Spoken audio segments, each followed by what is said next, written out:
कंगुवा झंडुआ नहीं, रुको।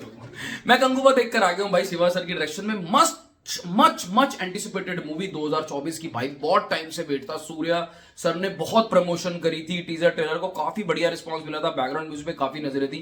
मुझे बहुत सारी बातें करनी है इस मूवी के बारे में, बहुत सारी बातें करनी है और कम टाइम में करनी है वीडियो में, ये मेरा बड़ा प्रॉब्लम है। देखो यार, एक बात मुझे समझ नहीं आती, pan India south movie pan India के बनाने के चक्कर में भाई, देखो बॉलीवुड में कनेक्ट इसलिए बैठता था साउथ मूवी का मेरे दोस्तों, क्योंकि आप रॉ रहते थे, आप नेचुरल रहते थे, आप अपने रूट से ट्रेडिशनल रहते थे। वो चीज कहीं ना एटलीस्ट अगर मैं नॉर्थ ऑडियंस की बात करूं, बीइंग अ नॉर्थ ऑडियंस, वो हमें खींचती है वो चीज की भाई, डीप रूटेड चीजें दिखाई जा रही है।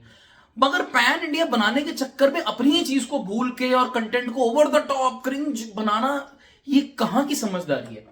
और ये ऐसे करने, गर्दन ऐसे करने से और आ करने से कोई बहुत आपको कनिंग और बहुत खूंखार लगता है, ये कब से बात हो गई? पहले हमने मार्टिन में भी ये चीज देखी थी। पास्ट और प्रेजेंट के टाइमलाइन में खेला है डायरेक्टर साहब ने। सूर्या साहब का कैरेक्टर है फ्रांसिस, वो प्रेजेंट टाइम का है, गोवा में रहता है, और उसका पास्ट है, उनका कंगुआ कैरेक्टर है। अब सूर्य यहां से बच्चे को मिलता है, एक बच्चे उसका कुछ कनेक्ट बैठता है, बॉन्ड बैठता है फ्रांसिस के साथ, और कुछ कनेक्शन होता है फ्रांसिस के पास्ट कैरेक्टर से जिसका नाम है कंगुवा। वो गांव में पास्ट में, वहां पे बॉबी देओल एक विलन होता है जो उनके विलेज पे अटैक करना चाहता है, और वो पास्ट ये प्रेजेंट से कैसे कनेक्टेड है, ये है पूरी स्टोरी का क्रक्स। अब देखो मेरी बात सुनो, ऑन पेपर ये स्टोरी सुनने में ना बहुत इंटरेस्टिंग है, और ये लूजली बेस्ड है। अगर किसी ने राजा मौली की मगाधीरा देखी हो ना, उस पर लूजली बेस्ड है, बट उसमें जो चीजें थी यहां पे वो सब चीजें मिसिंग हैं। आप फर्स्ट हाफ के अंदर कॉमेडी नाम की भाई, it was over the top, एक सीन में हंसी नहीं आ रही थी। मतलब मैं योगी बाबू तक को आपने ले लिया, इतने अच्छे कॉमेडियन भाई। पहले 25-30 मिनट तो, मतलब अगर मैं पहले 5 मिनट के इंट्रो को छोड़ दूं ना, जहां एक वुमेन आके 1070 की बातें करती है और ह्यूमन बर्थ की बातें करती है और हमारे मोटिव्स की बातें करती है, वो एक टोन सेटअप करता था भाई, समथिंग कुछ होने वाला है अलग। फिर उसके बाद 20-25-30 मिनट यार एक अनबियरेबल थे। चलो फर्स्ट हाफ तो मैं फिर भी मूवी का जो है ना, एक बारी के लिए इंटरवल से पहले थोड़ा सा मुझे हल्का सा ग्रिप आया था कि भाई सेकंड हाफ में something interesting is going to happen. भाई सेकंड हाफ तो कंप्लीटली टैंक है। मतलब आप कंगुआ के कैरेक्टर, यार it is the loudest movie I have ever seen. BGM DSP साहब की इतनी उम्मीदें थी, गाने तो चलो एवरेज थे, बैकग्राउंड म्यूजिक बीच बीच में वर्क कर रहा था, बट देन इतना शोर हा भाई। और बॉबी देओल के कैरेक्टर को क्या बना के रख दिया, द ओनली सेविंग ग्रेस सिर्फ सूर्या के कैरेक्टर थे, और वो भी बोलूंगा सूर्या सर ने ना कैरेक्टर में जान फूकी है, बट डायरेक्टर साहब ने उन कैरेक्टर्स के साथ पूरा जस्टिफिकेशन नहीं किया।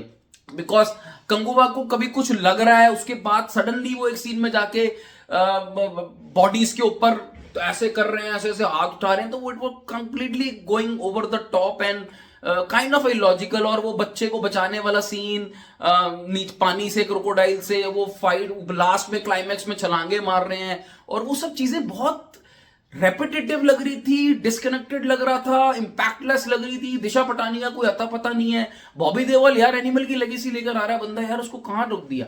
द ओनली अच्छी बात of the movie was the cinematography, the work of a cameraman. अगर मुझे फुल मार्क्स देने होंगे मैं कैमरामैन के वर्क को दूंगा। और एक एक्शन सीन था सूर्या साहब का, वो बहुत बढ़िया था। तो क्योंकि बाद में तो एक्शन सीन बहुत रेपिटेटिव हो जाते हैं, बट यार कहानी आपने उठाई या रेफरेंस लिया या नहीं लिया, बट कहानी सुनने में इंटरेस्टिंग है कि पास्ट को प्रेजेंट से कैसे जोड़ना है। बहुत सारी मूवीज आई है और काफी हद तक हिट गई है।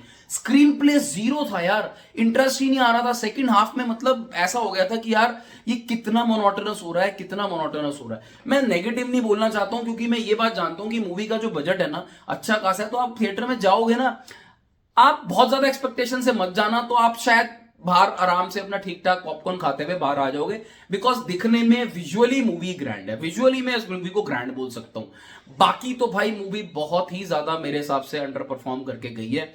देखो अपनी प्लस पॉइंट सिनेमेटोग्राफी, सूर्या का परफॉर्मेंस और एक आध एक्शन सीन। माइनस में तो भाई direction, script, screen play, over the top, cringe क्यों इतना दिखा दिया यार। मतलब बहुत ज्यादा था ओवर द टॉप, इतना नहीं करना भाई, इतना नहीं झेला जाता। इट इज नो झेलो।